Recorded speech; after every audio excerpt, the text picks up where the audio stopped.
नमस्कार, जय हिंद दोस्तों। आज हम लोग परसेंटेज चैप्टर में मिसलेनियस सीरीज का पार्ट 2 करेंगे। इससे पहले हम कल पार्ट 1 अपलोड कर चुके हैं मिसलेनियस सीरीज का। उससे भी पहले हम परसेंटेज का 8 वीडियो अपलोड कर चुके हैं, जो कि हर वीडियो अलग अलग टॉपिक से रिलेटेड है, अलग अलग क्वेश्चन से रिलेटेड है। ठीक है, टोटल मिलाकर परसेंटेज का ये आज का लगभग 9वां या 10वां वीडियो होने वाला है। अगर आप अभी तक नहीं देखे हैं तो मेरे चैनल पर विजिट कीजिए, वहाँ पे आपको सभी परसेंटेज का टॉपिक मिल जाएगा। एक अलग से प्लेलिस्ट बनाया गया है। ठीक है, चलिए आज का हम सेशन स्टार्ट करते हैं पहले सवाल से। क्या है क्वेश्चन? एक कॉलेज में 40% छात्रों को ग्रुप ए में दिया गया है, शेष का 75% को ग्रुप बी में दिया गया है और शेष 12 को ग्रुप सी में दिया गया है। ग्रुपों के लिए आवेदन करने वाले छात्रों का संख्या बताना है कि टोटल कितने छात्र हैं जो कि आवेदन किए थे। बोल रहा है कॉलेज में 40% छात्रों को ग्रुप ए में डाल दिया गया है और शेष का 75% को ग्रुप बी में डाल दिया गया है और जो बचे हैं यानी टोटल 12 बचे हैं ग्रुप सी में डाल दिया गया है। टोटल 3 ग्रुप था, ए बी सी करके। पहले में 40% को डाला गया है और जो शेष बच गए उसका 75% को ग्रुप बी में डाल दिया गया है और टोटल मिला के लास्ट में 12 बचे हैं जो कि ग्रुप सी में डाल दिया गया है। तो टोटल कितने बच्चे थे, कितने आवेदन करने वाले थे, उसी का संख्या आपको बताना है। ऐसे क्वेश्चन को करने के लिए जहाँ भी शेष देना, ऐसे क्वेश्चन करने के लिए हम एक अलग से फंडा अपनाते हैं, एक अलग से ट्रिक अपनाते हैं। हम मान लेते हैं कि ग्रुप में आवेदन करने वाले छात्रों का संख्या x है। अगर 40% छात्र ग्रुप ए में आवेदन कर दिए हैं तो टोटल कितने छात्र अभी बचे हुए हैं? 40% ने आवेदन कर दिया तो अभी 60% छात्र अभी बचे हुए हैं। 60% को फ्रैक्शन में हम कैसे लिख सकते हैं? 3/5 इसको हम लिख सकते हैं। तो x टोटल लोग थे 3/5 यानी उसका 60% अभी भी बचे हुए हैं। ये आपका बचा हुआ है। टोटल x लोग थे, 40% ने ग्रुप ए में डाल दिया है तो 60% लोग अब बचे हुए हैं। टोटल ये बचा हुआ है। ठीक है, याद रखिएगा। अब बोल रहा है शेष का 75% को ग्रुप बी में डाल दिया गया। शेष आपका यही है और शेष का 75% यानी इसका 75% को ग्रुप बी में डाल दिया गया है। जब 75% ग्रुप बी में डाल दिया गया है तो कितने बचे हुए हैं? 75 को डाल दिया गया है, 75% को डाल दिया गया है तो टोटल मिला के अब 25% बचे हुए हैं शेष का। यही आपका शेष है। शेष का 25% बचे हुए हैं और 25% को फ्रैक्शन में कैसे लिखिएगा? 1/4 लिखिएगा। तो 1/4 से गुना कर दीजिए। जो बचा हुआ स्टूडेंट है कितना दिया हुआ है? 12 है, जो कि ग्रुप सी में डाल दिया गया है। इसको 12 के बराबर कर दीजिए। बस यही करना है। यहाँ से x का वैल्यू निकलेगा और x को हम यहाँ पे क्या माने थे? टोटल छात्र माने थे कि कितने आवेदन करता थे। ठीक है, 3 से 12, 4 बार में चला जाएगा और इधर जाके 20, इधर जाके मल्टीप्लाई हो जाएगा तो 20 × 4 80 यानी टोटल 80 स्टूडेंट थे जो कि आवेदन करने वाले थे। ऑप्शन नंबर डी इसका सही हो जाएगा। ठीक है, ऐसे क्वेश्चन जहां भी देना कि शेष का इतना प्रतिशत, तो आप ऐसे क्वेश्चन को इस ट्रिक से कर सकते हैं। ठीक है, चलिए हम आगे चलते हैं। नेक्स्ट सवाल क्या है? एक संख्या में पहले 20% तथा पुनः यानी एक बार दोबारा 20% की वृद्धि की गई। मतलब एक संख्या में 2 बार 20% करके 2 बार वृद्धि हुआ है। बढ़ी हुई संख्या को कितने प्रतिशत कम कर दिया जाए? जो संख्या बढ़ गया था उसको कम करना है ताकि यह प्रारंभिक संख्या के बराबर हो जाए। क्वेश्चन समझ में आया? कोई भी संख्या था, पहले उसको 20% बढ़ाया गया है, दोबारा से उसको फिर से 20% बढ़ा दिया गया है। अब जो बोल रहा है उस बढ़ी हुई संख्या 2 बार बढ़ा है तो जो बढ़ा हुआ संख्या है उसको कितना प्रतिशत हम कम कर दें ताकि वह पहले वाला जो संख्या था उसके बराबर हो जाए। ठीक है, तो 20% को हम बढ़ाना है। 20% को हम 1/5 फ्रैक्शन में कर सकते हैं और वो भी बढ़ाना है तो प्लस का कर सकते हैं। यानी संख्या पहले 5 था, 1 बढ़ गया है। पहले 5 था, अब 1 बढ़ गया है, 6 हो चुका है। फिर से संख्या को 5 था, 1 बढ़ा देना क्योंकि 20 25 दोबारा से बढ़ रहा है, तो 5 था 6 हो गया। तो संख्या कितना हो गया, 5 गुना 5 कीजिएगा तो 25 हो गया है, 6 गुना 6 कीजिएगा तो ये 36 हो गया है। संख्या पहले 25 था, अब संख्या 36 हो चुका है। यहाँ तक डाउट नहीं होना चाहिए, ठीक है। अब बोल रहा है कि बढ़ी हुई संख्या, बढ़ गया संख्या, पहले 25 था अब 36 हो चुका है, तो बढ़ी हुई संख्या को कितने प्रतिशत कम कर दिया जाए। 36 से 25 पे लाना है तो 11 कम करना पड़ेगा, 11 कम करना पड़ेगा। तो यही तो पूछा है कि बढ़ी हुई संख्या को कितने प्रतिशत कम कर दिया जाए ताकि यह प्रारंभिक संख्या के बराबर हो जाए। यही तो प्रारंभिक संख्या है 25, तो 11 कम करना पड़ेगा। 11 कम कीजिए, कहाँ से कम कीजिएगा, 36 से ही तो कम कीजिएगा। तो 11/36 गुना 100 कर दीजिए, इसको काट दीजिए। 4 से 36 9 बार में कटेगा और 100 25 बार में कट जाएगा। तो 25 गुना 11 कीजिए, कितना मिलेगा, 25 गुना 10 होता है 250 और 25 और 275/9% इसका सही आंसर आएगा, जो कि ऑप्शन में आपको दिख नहीं रहा है। अगर इसी चीज़ को हम देखिए, जो आपका ऑप्शन ए है इस फॉर्म में रखिए, 30 सही 5/9, ये दोनों को मल्टीप्लाई कीजिए और इसको जोड़ दीजिए तो आपको 275/9 नहीं आ रहा है क्या, 9 गुना 30 कितना होगा 270 प्लस 5 275/9 यहाँ से आपको मिल चुका है। तो ऑप्शन नंबर ए इसका सही आंसर होगा। ठीक है, समझ में आ गया कि संख्या को 20% कैसे बढ़ाना है, दोबारा कैसे बढ़ाना है। संख्या आपका पहला 25 था, दोबारा 36 हो चुका है फिर से। चलिए हम आगे चलते हैं। किसी संख्या के 20% बढ़ाया गया मान और संख्या के 25% कम किया गया मान में अंतर 36 है, तो वह संख्या ज्ञात कीजिए। कोई भी एक संख्या था, पहले उसको 20% बढ़ाया गया है और फिर उस संख्या को 25% कम कर दिया गया है, तो बढ़ाने वाला और घटाने वाला दोनों का बीच का डिफरेंस 36 दिया हुआ है, तो वो संख्या क्या है आपको बताना है। क्वेश्चन समझ में आ गया? तो हम मान लेते हैं कि वह संख्या 100 है। ठीक है, संख्या को हम 100 ले लिए, इसमें से 20% को हम बढ़ा देते हैं, तो 100 को हम 20% बढ़ाएंगे तो वो संख्या आपका 120 हो जाएगा। और इसी संख्या को 25% कम करना है, तो इसी संख्या में 25% कम कर देंगे तो आपका 75 हो जाएगा। यहाँ तक कोई डाउट नहीं है। और बोल रहा है कि दोनों का अंतर है 36 है, मतलब 120 और 75 का जो अंतर है कितना दिया है क्वेश्चन में 36 है। यहाँ पे कितना आ रहा है 120 और 75 का डिफरेंस 25 और 20 45 का आ रहा है, यानी 45 रेशियो का वैल्यू क्वेश्चन में 36 दिया हुआ है। तो यहाँ से हम 100 का वैल्यू निकाल लेंगे तो आपको क्या वही वैल्यू मिल जाएगा, और संख्या मिल जाएगा, जरूर मिल जाएगा। तो 36/45 कीजिए और गुना 100 कर दीजिए, तो यहाँ से आपको संख्या मिल जाएगा।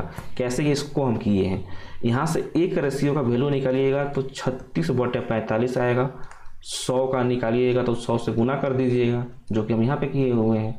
ठीक है, 9 से 36 4 बार में कटेगा, 9 से 45 5 बार में कटेगा, 5 से 100 20 बार में कट जाएगा, तो 20 चौका 80। ऑप्शन नंबर डी इसका सही आंसर हो जाएगा। वो संख्या पहले वो संख्या 80 था, पहले उसमें 20% बढ़ोतरी कीजिएगा, फिर 25% का कमी कीजिएगा, तो उसका अंतर 36 आपको मिल जाएगा। ठीक है, चलिए हम आगे चलते हैं। नेक्स्ट क्या है, दो संख्याएं एक तीसरी संख्या के तुलना में 10% और 25% कम है। दूसरी संख्या को पहली संख्या के बराबर करने के लिए कितने प्रतिशत से बढ़ाना चाहिए। क्वेश्चन समझ में आ गया ना।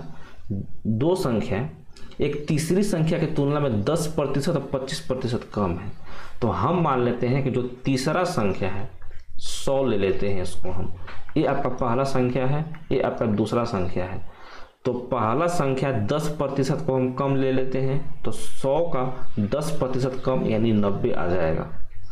और जो दूसरी संख्या है 25% कम है, यानी 100 का 25% कम यानी 75 आ जाएगा आपका।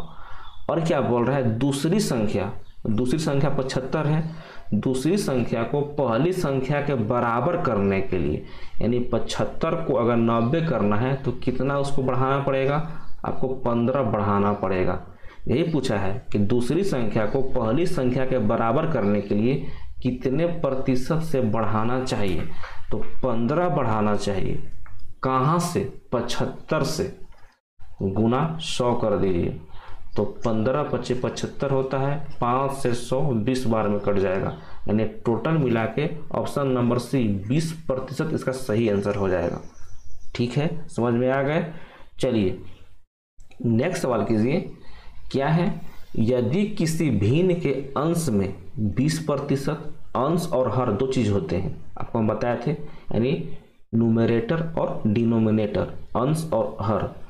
क्या बोल रहा है, यदि किसी भिन्न के अंश में 20% का वृद्धि किया जाता है और हर में 5% का कमी कर दिया जाता है, तो नई भिन्न का मान 5/2 हो जाता है। तो प्रारंभिक भिन्न क्या होगा आपको बताना है। यहाँ पे हम मान लेते हैं कि प्रारंभिक भिन्न x/y है, ये आपका प्रारंभिक था। अब आइए क्वेश्चन पे, क्या बोल रहा है कि उसके अंश में 20% का बढ़ोतरी कर दीजिए। 20% को हम फ्रैक्शन में कैसे लिख सकते हैं, पहले ये बता दीजिए। तो 20% को फ्रैक्शन में हम 1/5 ऐसे करके लिख सकते हैं। ठीक है, इसमें 20% का बढ़ोतरी करना है, यानी पहले 5 था अब 6 हो गया है, तो अंश में हम यानी x गुना 6/5 ऐसे करके लिख सकते हैं। पहले 5 था, अब 20% का बढ़ोतरी हुआ, यानी 1 का बढ़ोतरी हुआ तो 6 हो गया, अंश का हो गया। अब हर में आइए, हर में 5% का कमी किया जाता है। 5% को हम फ्रैक्शन में कैसे लिख सकते हैं, 1/20 इसको हम लिख सकते हैं, वो भी माइनस का, क्योंकि कमी हो रहा है। यानी पहले 20 था तो अब 19 हो जाएगा, y आपका 19/20 हो जाएगा। समझ में आ गया ना कैसे किए हैं, पहले 20 था अब 19 हो गया। ठीक है, x पहले 5 था बढ़ गया 6 हो गया। समझ में आ गए।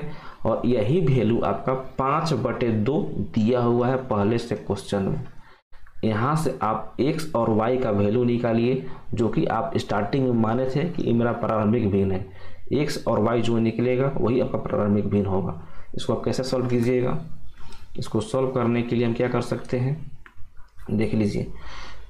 x/y को हम अलग कर लेते हैं, 6/5 है। नीचे वाला वैल्यू जब ऊपर जाएगा तो जस्ट उल्टा हो जाएगा। समझ में आ गया कैसे, जस्ट उल्टा होगा, करके देख लीजिएगा। तो 20/19 इसको हम लिख सकते हैं जस्ट उल्टा। ठीक है, बराबर 5/2 इसको कर दीजिए, सबको काट दीजिए। ये आपका 5 से 20 4 बार में कटेगा, इधर से कटने वाला आप कुछ नहीं है। तो x/y बराबर ये आपका 6 चौका 24 हो गया, ये आपका 19×5 = 95 हो गया, यानी x/y 24/95 बराबर 1/2। तो 95 को इधर ले जाइए, 24 को नीचे ले आइए, तो क्या मिलेगा, ऊपर जाने पर 95 मिलेगा और 24 को नीचे लाने पर 48 मिलेगा। 24 दूना 48। तो x/y का वैल्यू 95/48, यानी ऑप्शन नंबर सी यहाँ से आपको मिल चुका है। समझ में आ गया। नहीं समझ में आया तो क्या करना है, वीडियो को फिर से बैक करके देखिएगा, आपको समझ में आ जाएगा प्रोसेस का। ठीक है, प्रोसेस कुछ नहीं है, प्रोसेस एकदम सिंपल है। ठीक है, गुना भागा हम लगातार करते आ रहे हैं और कुछ नहीं कर रहे हैं। ठीक है, चलिए ये नेक्स्ट सवाल क्या है, चीनी के भाव में 20% का बढ़ोतरी की गई है। यदि चीनी पर किए जाने वाले व्यय को पहले जितना ही रखना है तो खपत में कमी का पहले की खपत से अनुपात निकालना है। क्वेश्चन में थोड़ा सा चेंज है, जो आपको हम पहले बताए थे एक्सपेंडिचर, प्राइस और कंजप्शन, यानी मूल्य, खपत और खर्चा। ठीक है, देखिएगा चीनी के भाव में, भाव मतलब प्राइस, उसका मूल्य, मूल्य में 20% का बढ़ोतरी किया गया है। प्राइस, चीनी का प्राइस यानी मूल्य 20% का बढ़ोतरी किया गया है, और 20% को हम 1/5 ऐसे लिख सकते हैं, और बढ़ोतरी किया जा रहा है तो प्लस का कर सकते हैं। ठीक है, ये आपका पहले वाला कंडीशन है, ये वाला अभी वाला कंडीशन है। अब वाला प्राइस पहले 5 था, अब प्राइस को 1 बढ़ गया है, प्राइस अब 6 हो जाएगा। ठीक है, अब बोल रहा है कि यदि चीनी पे किए जाने वाला व्यय यानी खर्चा, यानी एक्सपेंडिचर, व्यय मतलब क्या, खर्चा, और खर्चा इंग्लिश में क्या बोलते हैं, एक्सपेंडिचर को पहले जितना ही रखना है, यानी आपका खर्चा को बढ़ाना ही नहीं है। आप क्या कर रहे हो, मान लो आप चीनी खरीदने गए और मार्केट में 20% चीनी का दाम को बढ़ा दिया जाता है। पहले 5 रुपये पर केजी था, अभी 6 रुपये पर केजी कर दिया गया है, लेकिन आपका जो खर्चा है उतना ही फिक्स रखना है। मतलब जितना रुपए पहले खर्च करते थे, आप अभी भी उतना ही रुपए खर्च करना चाहते हो, और चीनी का दाम भी बढ़ चुका है, 5 रुपये पर केजी से 6 रुपये पर केजी हो चुका है। तो आपको अपने खपत में, यानी जितना पहले खाते थे, अब खपत को कम करना पड़ेगा, क्योंकि आपके पास पैसा जितना पहले था उतना अभी भी है। समझ में आ गए, कॉन्सेप्ट यही है कि चीनी का दाम अगर बढ़ेगा तो आपको अपने खपत में चेंज करना पड़ेगा, मतलब कमी करना पड़ेगा। तो यहाँ पे हम क्या कर सकते हैं, प्राइस को अगर हम बढ़ा दें तो कंजप्शन यानी खपत को हमको कम करना पड़ जाएगा। अब कितना हम कम करें ताकि जो आपका एक्सपेंडिचर हो, यानी आपका खर्चा हो, वो आपका फिक्स हो, यानी खर्चे में कोई चेंज नहीं हो, जितना पहले था उतना अभी भी खर्च करना है। तो दोनों को मल्टीप्लाई कीजिएगा तो आपको 1:1 में ही खर्चा को लाना है। प्राइस तो आपका 5 से 6 हो चुका है, तो खपत में यानी कंजप्शन में आप क्या ऐसा यहाँ पे वैल्यू पुट कीजिएगा कि आपका खर्चा बराबर आ जाए। तो जब भी देखिए खर्चा को बराबर करना है ना, तो जस्ट उल्टा वैल्यू पुट कर दीजिए। आपको हम पहले भी बताए थे। तो यहाँ पे 6 रख दीजिए, यहाँ पे 5 रख दीजिए, दोनों को गुना कीजिएगा, 6×5 = 30 आपको यहाँ से भी मिलेगा, 6×5 = 30 यहाँ से भी आपको मिलेगा। यहाँ आप आसानी से 30 काट सकते हैं, दोनों का वैल्यू 1:1 में आपको खर्चा का वैल्यू यहाँ से मिल जाएगा। समझ में आ गया। अब आइए, ये आपका खपत है, ये आपका कंजप्शन है, ये आपका मूल्य है। आप यहाँ पे देखो बोल रहा है खपत में कमी का पहले की खपत से अनुपात क्या है। खपत में कमी कितना हो रहा है, पहले 6 होता था, अब 5 कर रहे हो, तो कितना का कमी कर रहे हो आप, 1 का कमी कर रहे हो। 1 अनुपात लिख लीजिए। और क्या बोल रहा है, खपत में कमी 1 अनुपात होगा का पहले की खपत से। पहले का खपत क्या था, 6 था, तो 1:6 इसका करेक्ट आंसर हो जाएगा। ऑप्शन नंबर बी इसका सही हो जाएगा। समझ में आ गया ना। अगर आपको ये सवाल समझ में नहीं आया है तो आप मेरे प्लेलिस्ट में जाइएगा, चाहे आपको हम नीचे डिस्क्रिप्शन बॉक्स में एक लिंक दे देंगे, एक्सपेंडिचर, प्राइस और कंजप्शन का वीडियो आप देख के आइएगा। ठीक है, पहले आपको वो देखिएगा, उसके बाद ही समझ में आएगा। नहीं तो आपको हम यहाँ पे आई बटन ऊपर में शो कर रहा होगा, यहाँ पे आपको हम दे देंगे। ठीक है, चलिए हम आगे चलते हैं नेक्स्ट सवाल पे। नेक्स्ट सवाल क्या है, और आज का लास्ट सवाल, ए, बी और सी के वेतन में 1, 3 और 4 के अनुपात में है। 3 लोग हैं, ए, बी और सी, और उनका वेतन, उनका इनकम 1, 3 और 4 के अनुपात में दिया हुआ है। यदि उनके वेतन में क्रमशः 5%, 10% और 15% का वृद्धि किया जाता है, तो उनके बढ़े हुए वेतन का अनुपात निकालना है।